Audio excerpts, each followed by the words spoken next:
오늘 히브리서 8장, 이제 히브리서가 13장인데요.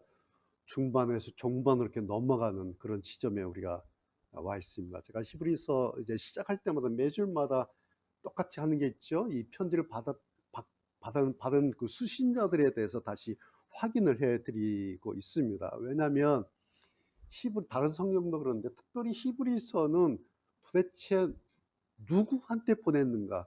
이 히브리서 편지를 받았던 수신자들은 어떤 사람이었는가? 이걸 놓쳐버리면 히브리서를 다 놓치는 거예요. 그래서 제가 매주마다 설교하기 전에 또 확인해드리고 하는 이유가 바로 거기에 있습니다. 자, 이제는 뭐 다 잘 기억이 되시죠? 복음을 들은 사람들이 과거 자기들 유대 신앙과 전통을 이제 버렸어요. 그리고 교회로 다시, 이렇게 다시가 아니라 교회로 들어왔죠. 그 사람들이 모였어요.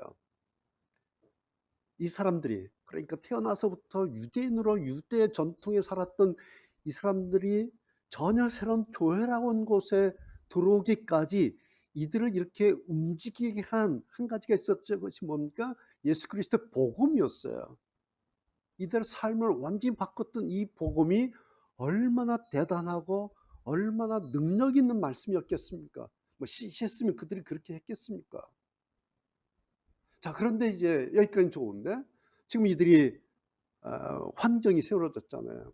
현실적인 공격이 왔지 않습니까? 이 앞에 이렇게 하고 들어왔던, 지금까지 가졌던 자기들의 신앙이 완전히 막 뒤집어지고 흔들리고 있는 상황 아닙니까? 그러면서 이들은 기독교 신앙을 가지고 있었는데 그 힘을 다 잃어버렸어요. 그리고 막 이렇게 저렇게 흔들리고 있죠. 그들의 소문을 듣고 또 그들이 예전에 그 뜨겁던 신앙의 초심으로 돌아왔으면 좋겠다라는 마음으로 이 히브리서 기자가 편지를 쓴 거죠. 이것이 히브리서 편지의 목적이죠. 자, 이제 말씀드린 것처럼 13장이에요. 한 편에 13장 히브리 편지를 이제 13장으로 쪼갰을 뿐인데 이게 한 장의 편지예요. 이제 중반을 넘어서 결론 부분을 우리가 이제 들어가고 있는데, 이제 결론은 맺어야 되잖아요. 어떻게 맺어야 되겠습니까? 뭐 다른 거 없어요. 어떻게 해야 흔들렸던 당신의 그 신앙을 다시 처음의 신앙으로 다시 회복할 수 있는지, 그 실제적인 조언, 실제적인 방안을 이제 히브리서 기자가 하나하나 이렇게 기록하고 있는 것, 그것이 특별히 오늘 8장입니다. 물론 오늘 우리 말씀을 듣고 있는 여러분이나 저나 오늘의 히브리서 독자인 우리는 비록 그들과 같은 2000년 전 초기 교회 그들과 같은 상황은 아니에요. 그렇죠?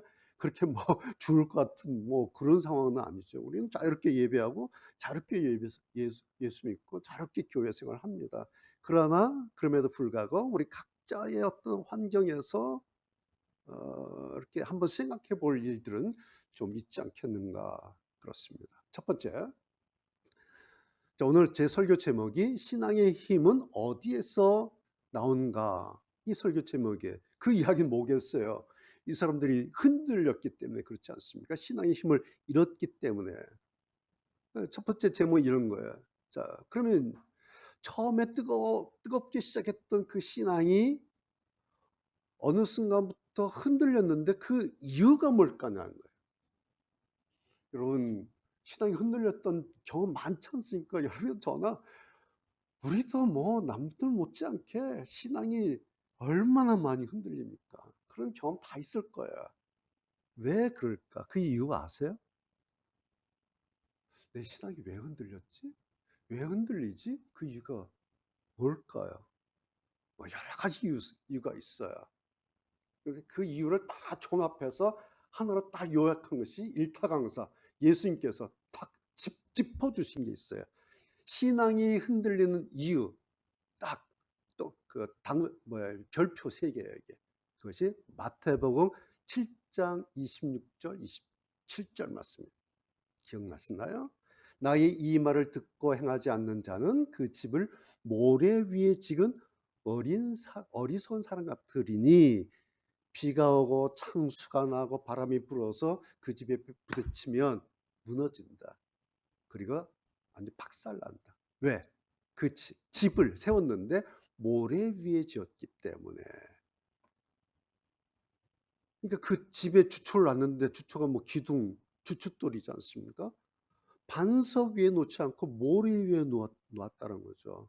뭐 비 오면 흔들린 거죠. 이것이 예수님께서 한마디로 요약한 이유예요.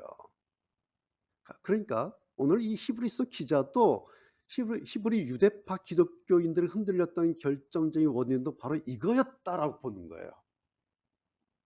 뭐 로마 제국이 어떻고 황제가 어떻고 뭐 유대인이 어떻고 이것은 이제 여러 가지 요소 중에 요소들인데 그 모든 요소들의 맨 밑에 근원적인 이유가 뭐냐? 바로 이 부분.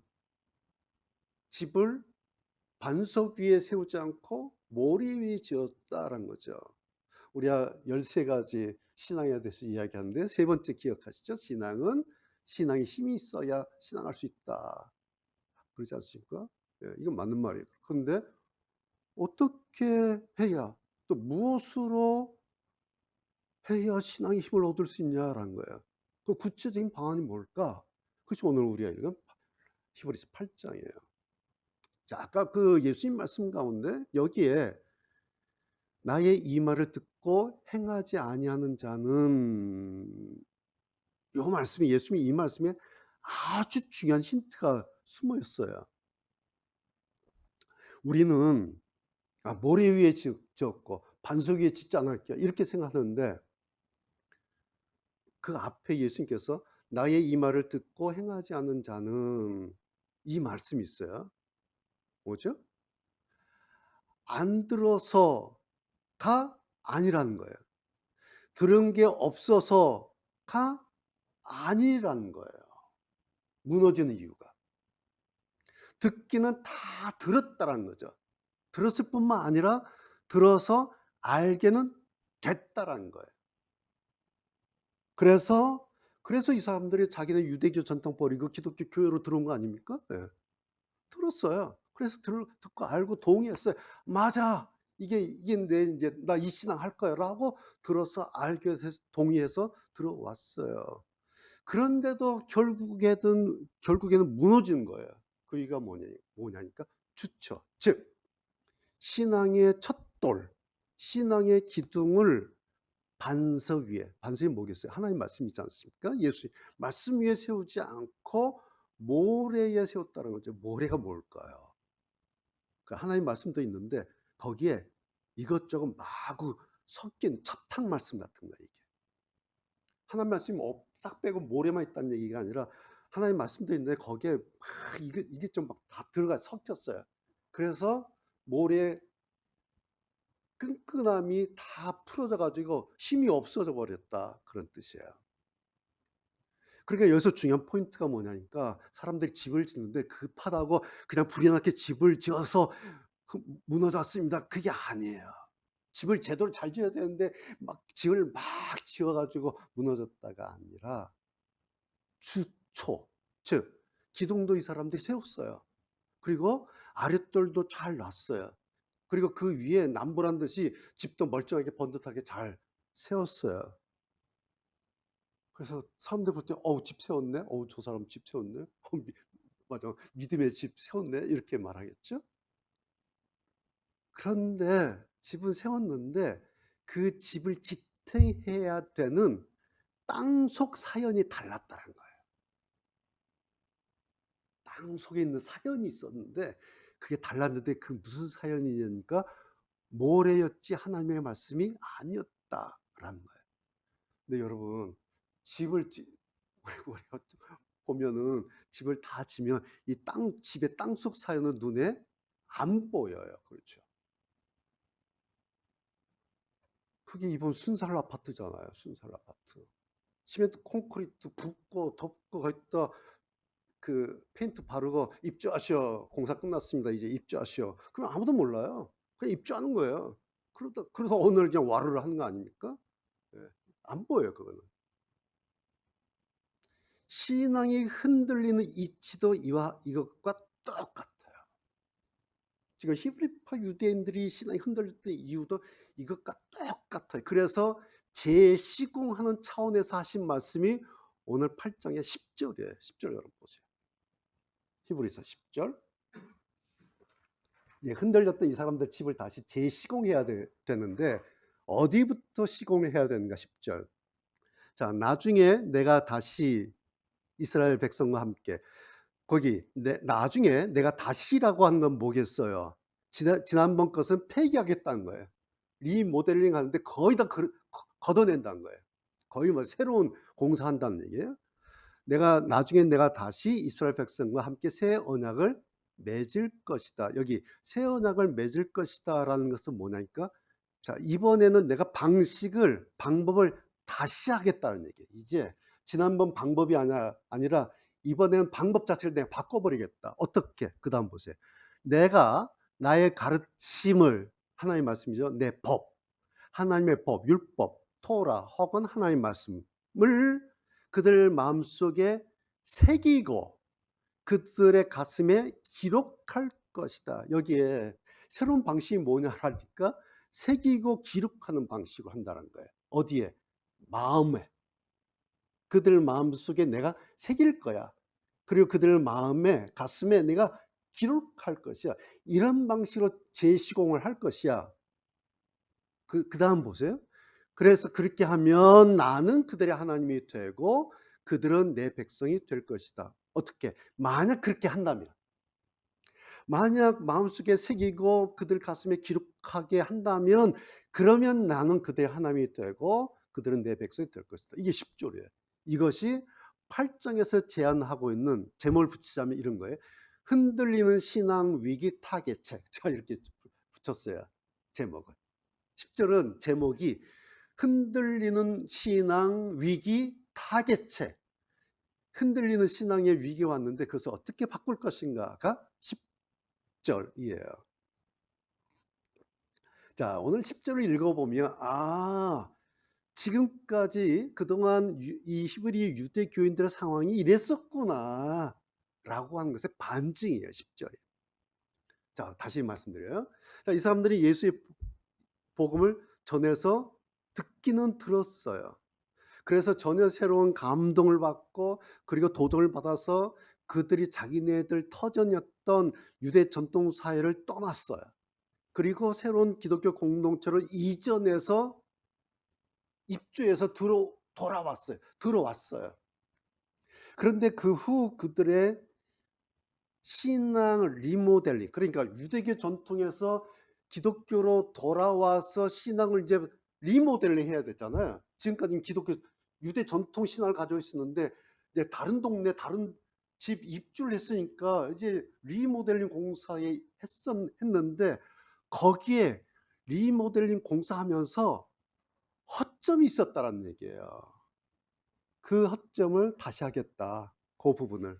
그게 오늘 10절에 마음속에 허점이 뭐였냐니까, 집은 세웠는데 새기지를 않은 거예요. 가슴에 기록하진 않았다는 거예요. 이제 표현이 이렇게 되는 거예요. 여러분, 이게 뭘까요? 다시 확인해 드려요. 예수님 말씀 들었어요. 새로운 신앙의 집을 세웠어요.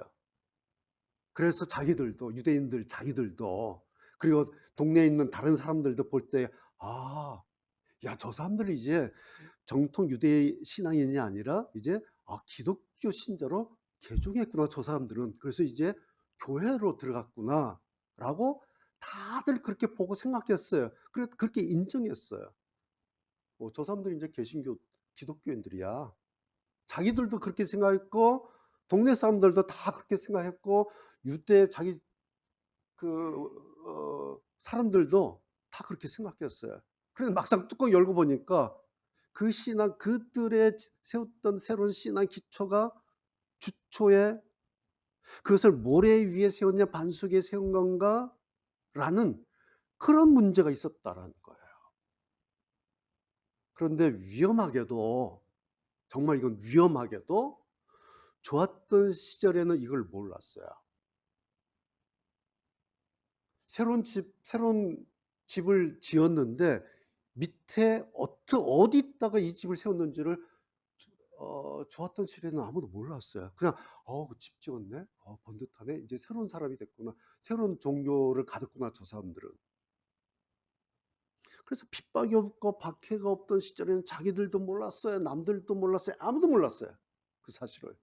그런데 막상 시련이 왔잖아요. 그걸 당장 먹고 사는 문제에 당면하게 되니까 결국에는 다시 예전 유대 전통으로 돌아가야 되나?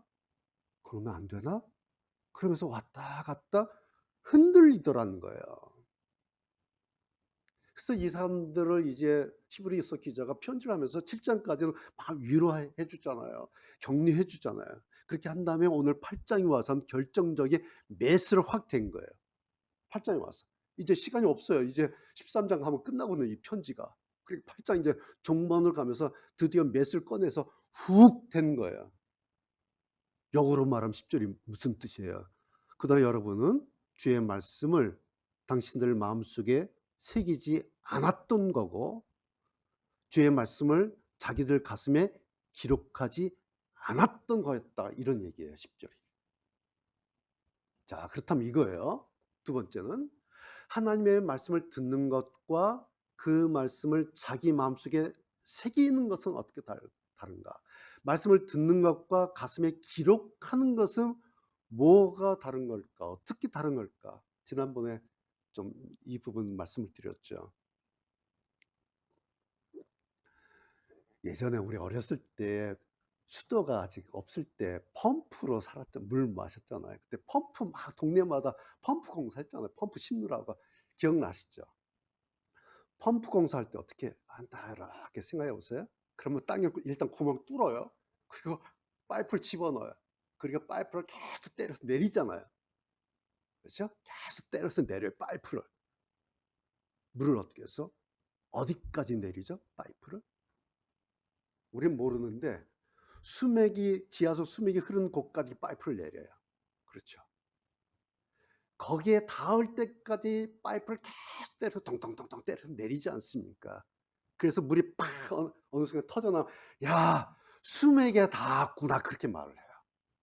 물이 터져나와. 거기까지 파이프를 내려요. 파이프 수맥에 닿지 않으면요, 백날을 기다려 펌프질 아무리 봐야 물 못 얻어요. 그래서 힘들어도 시간이 걸려도 이 파이프가 수맥에 딱 닿을 때까지 계속 때려요. 이해가 되시죠? 바로 이것이, 그리고 이렇게 될 때까지 해야 하는 것이 오늘 우리로 말하면 하나님의 말씀을 내 마음속에 새기고 기록한 것이다라는 거죠. 그러니까 단지 듣고 그냥 흘리는 정도가 아니라는 거예요. 하나님의 말씀을 듣고 흘리는 정도가 아니라 마치 파이프가 수맥에 닿을 때까지 하는 것을 말씀해. 그런데 여러분, 사람들이 히브리서를 어렵다고 하는 이유가 바로 이 지점이에요. 왜? 누가 이걸 좋아하겠어요? 누가 이걸 하겠다고 덤벼들겠어요?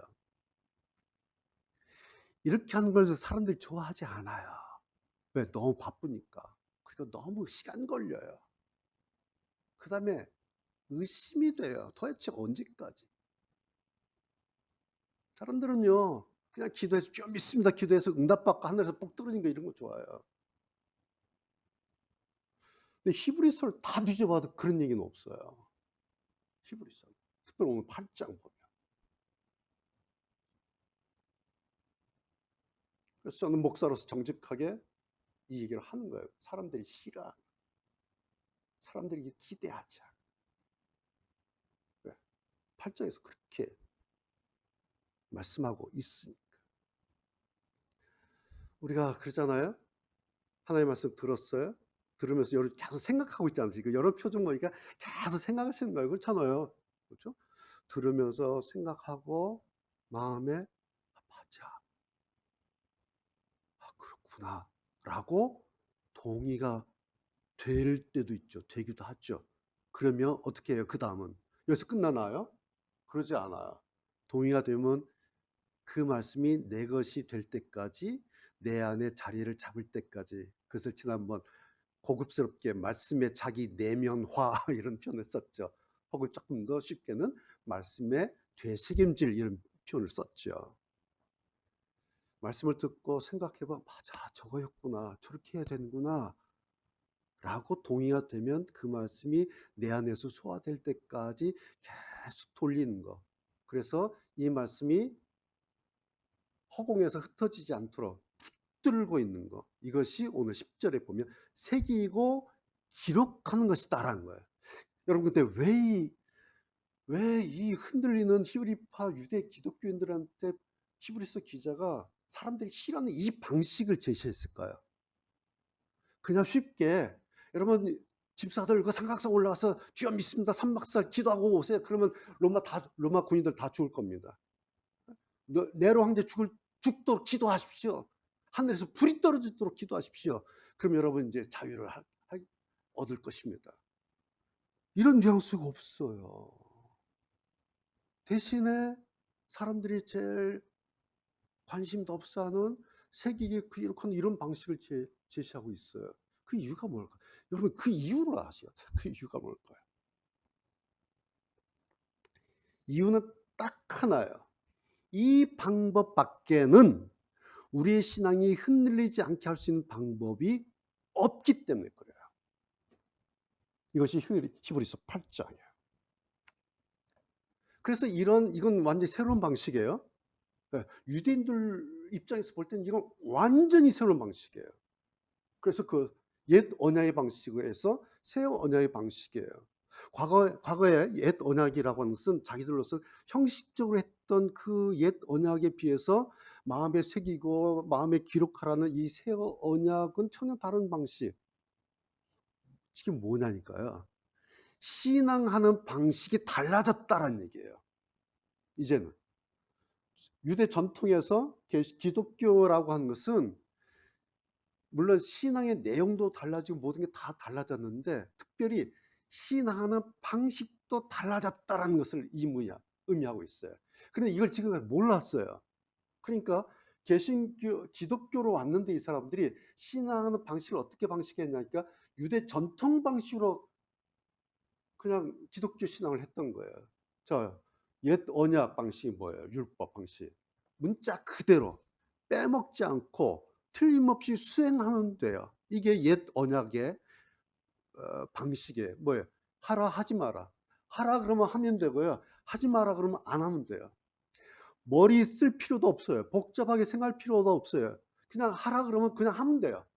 하지 마 그러면 안 하면 돼요. 그럼 100점이에요. 이게 옛 언약, 율법의 방식이에요. 새 언약의 방식은 달라요. 복음의 방식은 달라요. 하나님과 우리와 사이에 뭔가 왔다 갔다 하는 방식이에요. 하라 하지 마라의 방식이 아니라 오고 가는 방식이에요. 투웨이. 지난번 말씀드린 것처럼 요한계시 3장 20절 방식이에요. 볼지어다 내가 문 밖에 서서 두드리느니 주님이 문 밖에 서서 두드리셔요. 그러면 음성이 들리겠죠. 누구든지 문을 열겠죠. 그러면 내가 그에게로 들어갈 것이다. 그리고 그는 나로 더불어 먹을 것이다. 오고 가면 이런 방식이에요. 새로운 방식. 너희가 내 안에 거하고 내 말이 너희 안에 거하면 그러면 무엇을 원한데 구해. 그러면 이룰 거야. 방식이 달라졌어요. 옛 언약의 방식은 관계성의 방식이 아니에요. 행위의 방식이에요. 가라면 가는 거예요. 안식일 날 몇 발 이상 걷지 마세요. 그러면 세는 거예요. 예를 들어서 안식일 날은 일하면 안 돼. 걸어가면 안 돼. 100보 이상 걸으면 안 돼. 그럼 이 사람들 어떻게 걷는 줄 아세요? 하나, 둘, 셋, 99. 이렇게 서요. 그래서 쉬었다가 다시 하나, 둘, 셋, 넷, 99. 잠깐 쉬어요. 하나, 둘, 셋, 99 쉬어요. 그리고 10,000보를 걸어가요. 그래도 안식일 지킨 거예요. 왜? 100보를 안 걸었잖아요. 이렇게 하는 사람들이에요. 이게 옛 언약의 방식이었어요. 그러니까 관계성은 상관이 없어요. 내가 하면 되고 내가 안 하면 되는 거예요. 이것이 옛 언약의 방식이었다라는 거죠. 그러니까 오늘 8장에 보면 옛 언약 나오고 새 언약 나오는데 이거 제가 설명하려고 하지 않아요.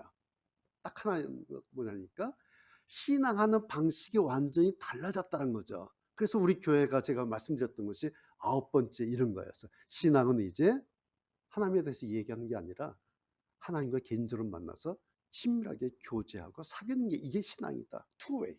하나님과 나와의 관계성.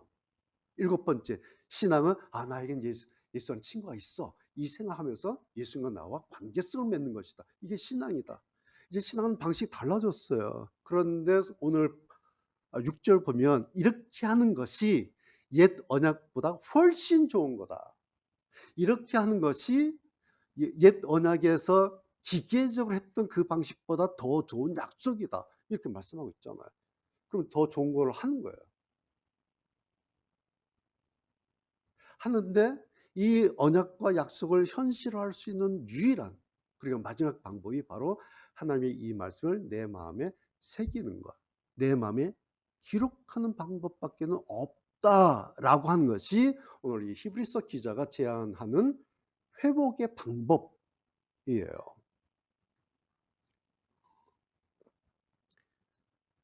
자, 그런데 그럼 세 번째는 이런 거예요. 왜 새기고 왜 기록해야 하는 걸까? 이렇게 하는 이유가 뭘까라는 거예요.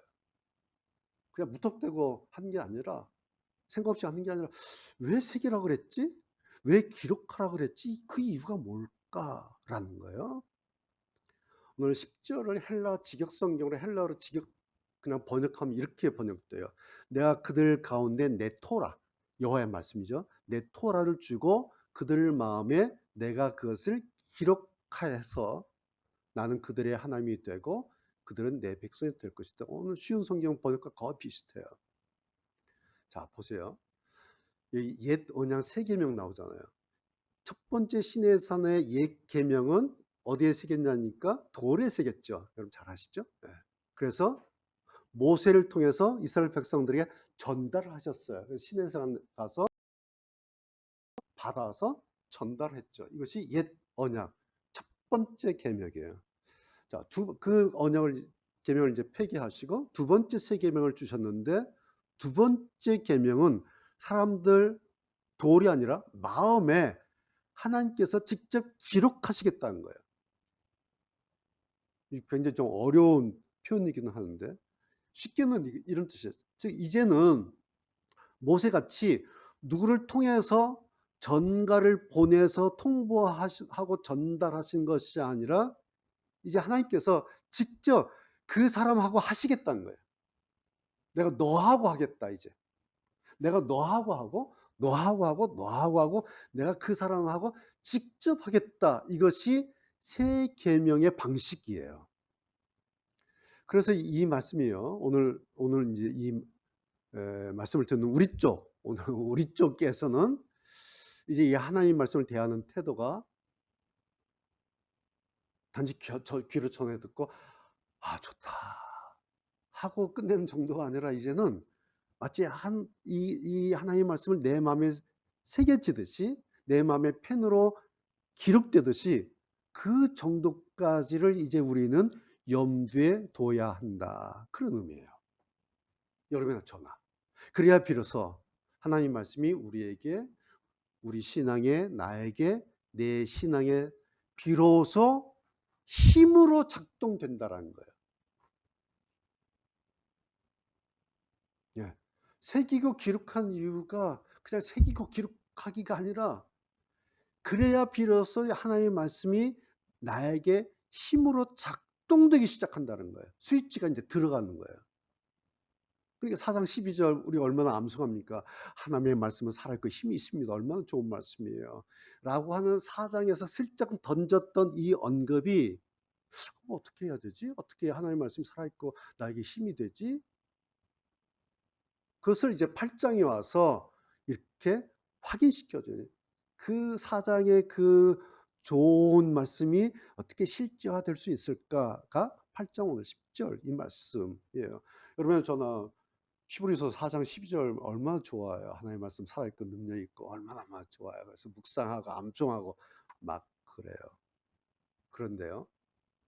하나님의 말씀이 이렇다라고 하는 것이 실제적이어야 되는데 대개 보면 그냥 관념적인 수사학 정도 혹은 교과서 같은 어록, 이 정도로만 좋아하는 거예요. 그냥 좋아하는 거예요, 그냥. 그 이유가 뭘까요?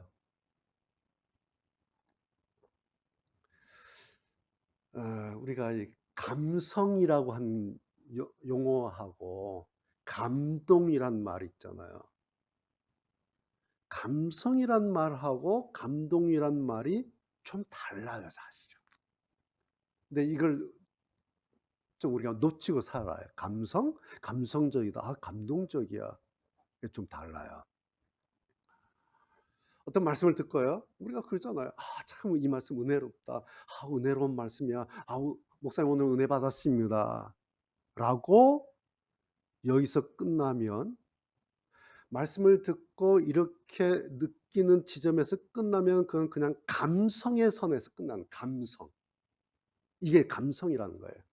그래서 감성이라는 뜻이 뭐냐니까 어떤 자극이 오면은 나한테 느낌이 일어나는 것. 그래서 느끼는 것은 단지 감성이에요. 감성. 감동이라고 하면서 조금 더 나가는 거죠. 그 받은 느낌 때문에 내 마음이 움직여요. 그렇죠? 그래서 감동받았다 그러지 않습니까?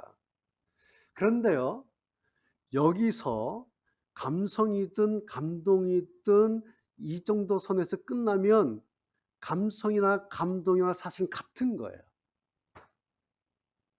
느껴서 좋다.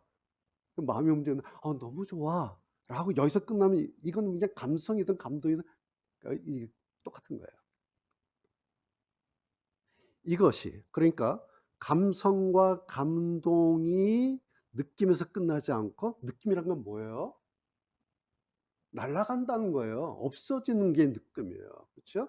영화 보고 너무 좋잖아요. 나와서 팝콘 먹고 콜라 한 잔 마시면 없어져요. 좋은 음악 들어도 돌아서면 없어져요. 친구하고 데이트하고 와서도요, 몇 시간 지나면 없어져요, 그 느낌이. 이게 감성과 감동이라는 것은 느낌은 사라진다는 거예요. 자, 그런데 이것이 사라지지 않고 이 감성과 이 감동이 될 수가 있는데, 그 방법이 뭐냐니까 말씀을 마음에 새기고 마음에 기록해야 하는 작업, 그리고 그 과정이 반드시 있어야 된다는 거죠. 감성과 감동이 나쁜 게 아니라 왜 날아가는가? 이 받았던 감성과 감동을 내 안에 간직하려고 하는 과정과 작업이 없으면 이게 날아가고 말아요. 그러니까 히브리 유대 교인들은 예전에 예수님 말씀 들었겠죠. 얼마나 감동을 많이 받고 얼마나 은혜를 받았으면 자기 전통 버리고 교회로 왔겠어요. 그러니까 예전에 이 사람들은 예수님 말씀 들을 때 감성의 수준에 있었어요. 그리고 가끔 감동하기도 했어요. 그런데 딱 거기까지였어요. 딱 거기까지. 새로운 말씀 들으니까 너무 신선하고 맞아 막 마음이 막 울렁거리고 맞아, 저 예수님 믿고 나 교회 갈 거야 라고 막 흔들렸어요. 근데 딱 거기까지였어요. 그래서 핍박이 왔어요. 난리가 났을 때 마치 모래 위에 지은 집 사람들처럼 허둥대기 시작하는 거, 허둥지둥하고 갈팡지팡하면서 그냥 막 휘청거리기 시작했던 겁니다. 따라서 이 지점을 다시 보수하고 제대로 수리하지 않으면 그 다음 단계로 더 이상 나아갈 수 없다라는 거예요. 바로 이것이 우리가 오랫동안 신앙생활을 하고 오래 예수를 믿고 오래 교회를 다녔어도 신앙의 힘이 없는 이유예요. 보수하지 않아서, 재수리하지 않아서. 믿는다 하면서도 휘청휘청하는 이유가 바로 그 밑바탕에 말씀의 기초가 푸석푸석한 거예요. 부실했던 거예요. 여러분, 우리들 대부분이, 여러분이나 저나 우리들 대부분의 우리 모두의 약점이 바로 이 지점이에요. 이 바닥, 눈에 보이지 않는 여기가 푸석푸석한 거예요. 여러분, 말씀을 들은 적이 없어서가 아니에요. 은혜를 받은 적이 없어서가 아니에요. 감동을 경험한 적이 없어서가 아닙니다. 기초 공사에 문제가 있어서예요. 그래서 내가 기둥을 어디에 세웠지? 주춧돌을 어디에 세웠나? 그 시작점을 다시 파서 확인해 봐야 돼. 파보면 그냥 순살 아파트야, 이게.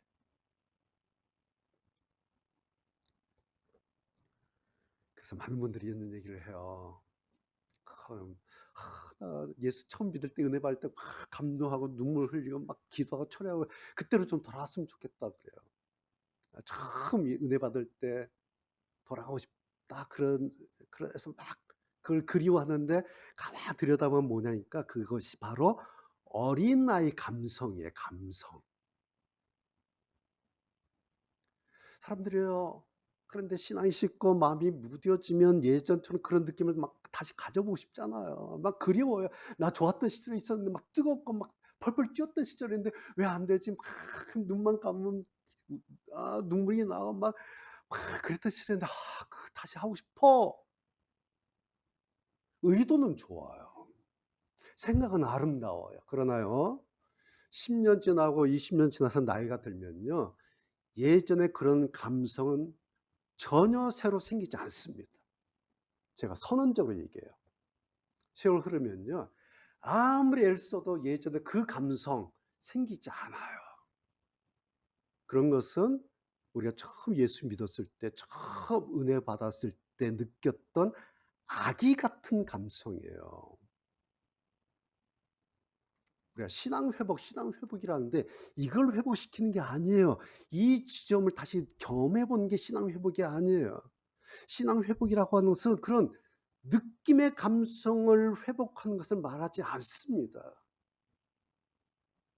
근데 사람들이 옛사랑을 회복하라, 처음 사랑 회복하라 그러면은 가면서 내 처음 사랑이 뭐지? 막 뜨거웠던 그거. 그래서 그 감성을 회복하려는데 그건 신앙의 회복이 아니에요. 그거 해봐야 신앙 회복되지 않습니다. 신앙의 나이가 들면요, 그때는 감성이 아니라 성숙의 지점을 고민해야 하는 겁니다. 이게 달라져야 돼요.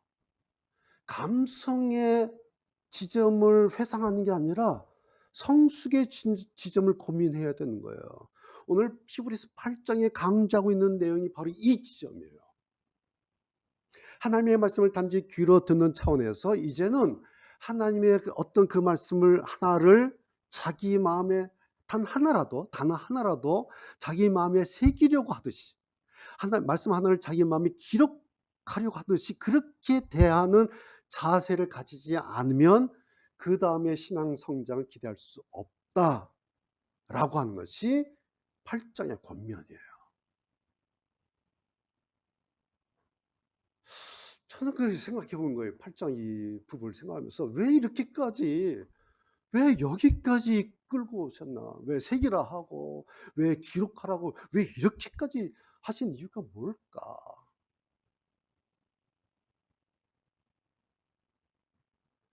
아까 말씀드린 것처럼 새긴다, 기록한다, 이것과 듣는 것과 어떻게 달라요? 듣는 것은 말 그대로 그냥 들린 대로 그냥 귀로 들으면 돼요. 여러분 그냥 들리잖아요. 그렇죠? 여러분 뭐 지금 애쓰고 있잖아요. 그냥 귀 열어놓으면 그냥 들리는 거예요. 이게 듣는 거예요. 그런데 이걸 내 마음에 새기려면 한두 번 그냥 쉽게 그냥 저절로 돼요? 절대로 안 돼요. 여러분 석수 알잖아요. 돌에 깎는 석수. 석수를 이렇게 떠올리면 금방 이해가 돼요. 석수가 돌 갖다가 쪼아요. 쪼고 거기다가 막 글자 쓰잖아요. 파잖아요. 그렇게 한 것이 마음에 새기는 거예요. 그렇다고요. 석수가 무슨 신문 전문을 뉴스 전문을 깨알같이 거기다가 막 돌에 새깁니까? 그런 석수는 없어요. 석수는요, 돌 하나 딱 갖다가 딱 깨가지고 헤드라인 몇 줄 딱 커요. 그 다음에 핵심 한 줄 딱 써요. 비문 하나 딱 써요. 그런데 그거 하나 새기려고 그 몇 글자 새기려면 몇 시간을 돌 앞에서 쪼고 거기서 막 그러고 있어요. 그 먼지 앞에서. 될 때까지. 그 한 글자 새길 때까지. 계속. 그게 석수예요. 그렇게 하는 것이 새긴다라는 의미예요. 기록한다라는 의미예요. 따라서 이제 성경을 이렇게 대하지 않으면, 성경에 대해서 이런 생각이 없으면 그 사람의 신앙의 힘은 더 이상 기대할 수가 없어요. 이게 결론이에요. 미안하지만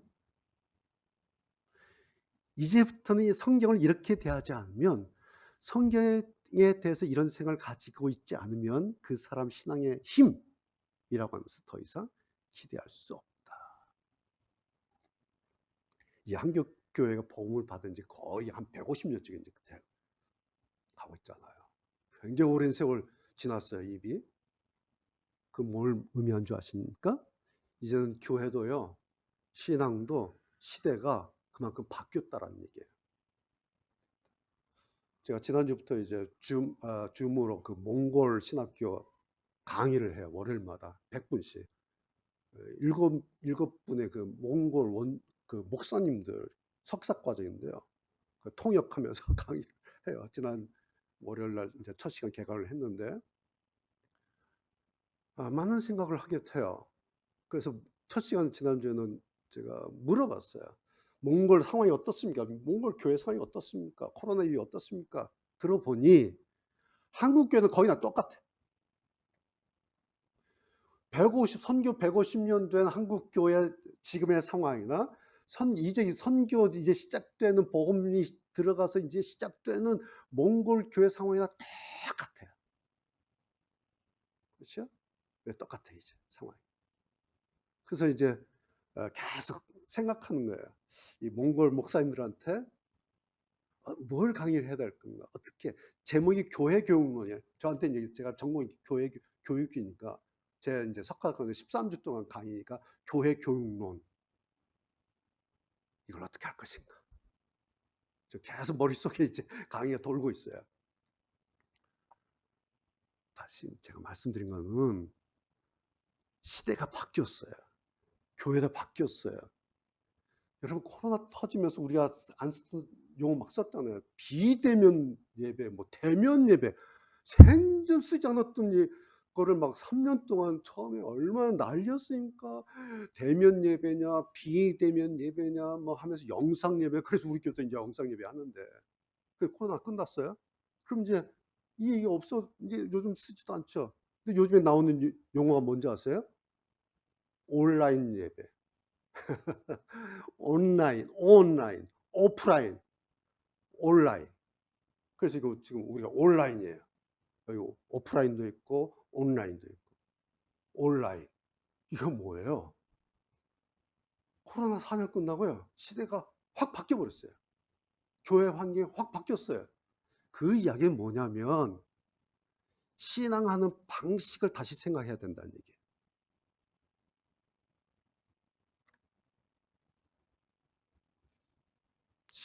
왜냐니까 신앙에 힘이 있어야 되는데, 이 신앙의 힘이라고 하는 것은 제가 늘 말씀드린 것처럼 그 사람이 어떤 열심이나 그 사람이 어떤 열정에서 나온 게 아니에요.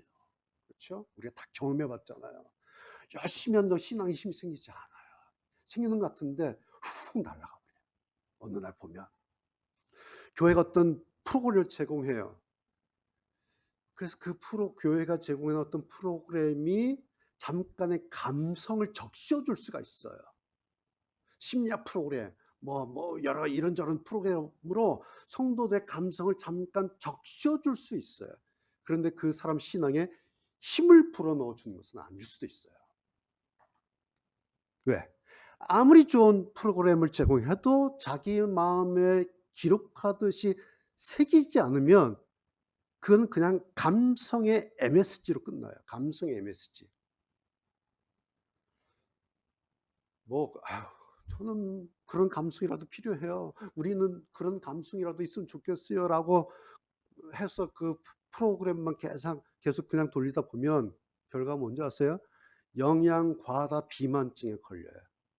감성 MSG에 계속 먹다 보면 영양 비만 과다증. 그래서 거기까지 좋아요. 근데 거기에 뭐가 하나 내성이라는 게 생겨버리면요, 그럼 끝이에요.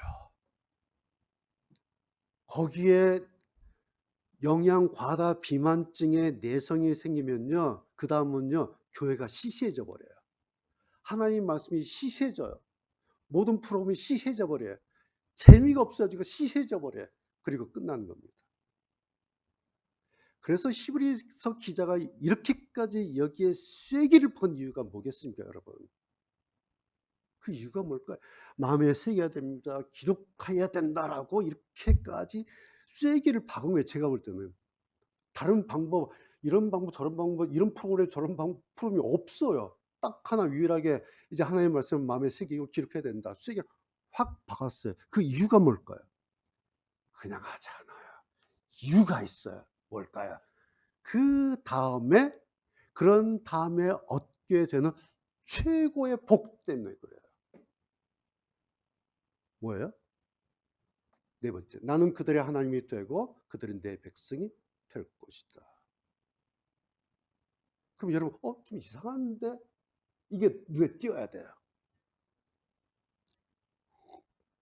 자, 여기 되고 될 것이다 이다가 아니에요.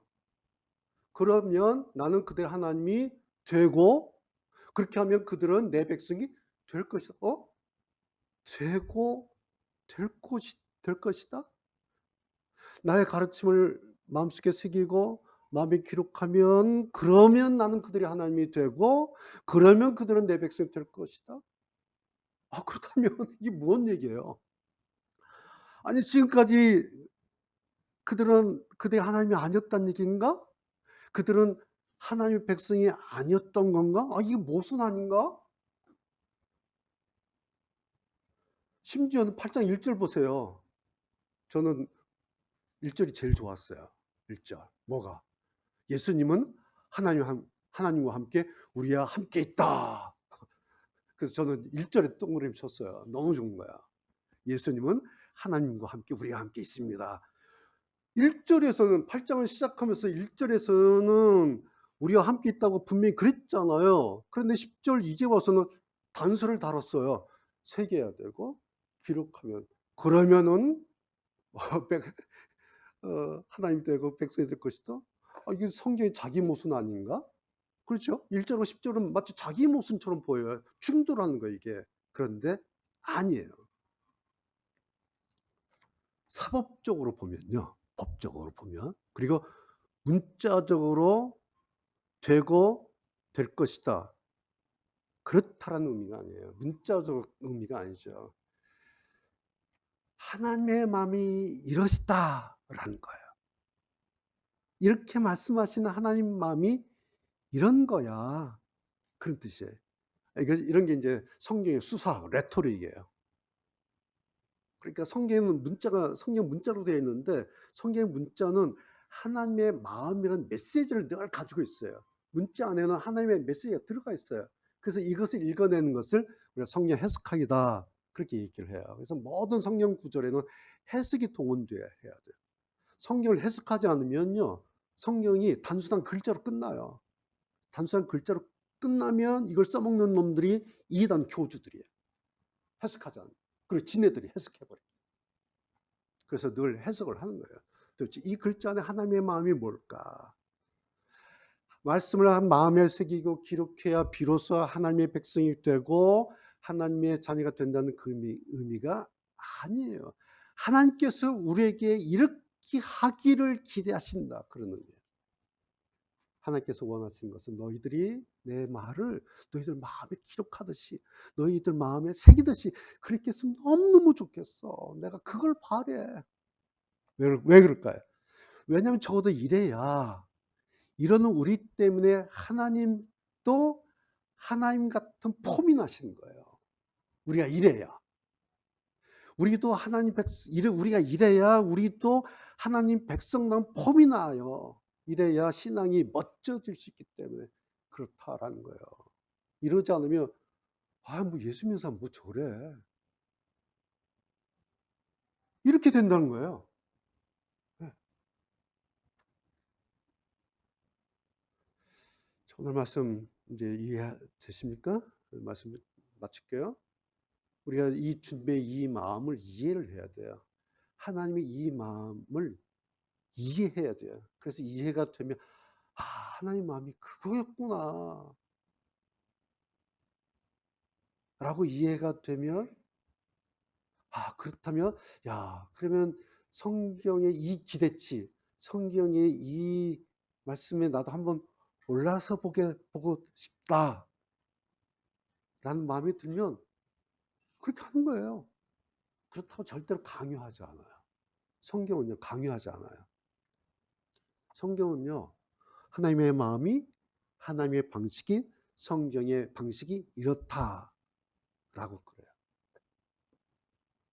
그런데 우리가 이러면요, 그 다음에 따라오는 것이 하나님의 말씀 살아있고 힘이 있다라는 겁니다. 그래서 그 경험을 해보게 되는 거예요. 그래서 해봤더니 정말 하나님의 말씀이 살아있구나. 해봤더니 정말 하나님께서 다 하시는구나. 해봤더니 하나님께서 다 끌어가시는구나. 말씀이 힘이 있네. 말씀이 살아있네. 와, 라고 경험하게 되는 거예요. 그래서 여러분 혹시라도요, 자기한테 신앙의 힘이 필요하다 라고 여겨지는 사람은 그냥 이렇게 한번 해보면 돼요. 하나님 말씀을 마음에 한번 새겨봐야지. 내 마음에 한번 기록해봐야지. 해보고 나서 말씀하세요. 해보고 나서. 그렇죠? 한번 해보고 나서. 오늘 8장은 여기까지입니다.